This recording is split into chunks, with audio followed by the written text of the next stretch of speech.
ஆகியவற்றையும் கட்டினார். இந்த கோவில் உக்ர பிரத்யங்கரா தேவி மற்றும் சரபேஸ்வரர் கடவுளுக்கு அர்ப்பணிக்கப்பட்டுள்ளது. இந்தியாவில் உக்ர பிரத்யங்கரா தேவிக்கு அர்ப்பணிக்கப்பட்ட முதல் கோவில் இது என்று கூறப்படுகிறது.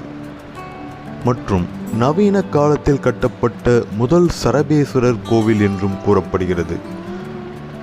தமிழ்நாட்டில் உள்ள தஞ்சாவூருக்கு அருகிலுள்ள திரிபுவனத்தில் சரபேஸ்வரருக்கு அர்ப்பணிக்கப்பட்ட ஒரு பழைய சோழ கோவில் ஒன்றும் உள்ளது. கோவில் கட்டி முடிப்பதற்கு முன்பே சுவாமி சாந்தானந்தர் இறந்தார்.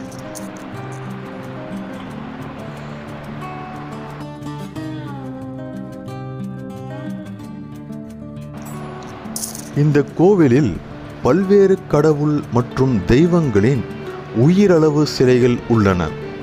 அவற்றில் சில உயிரை விட பெரியவை, அதாவது சகஸ்ரலிங்கம்,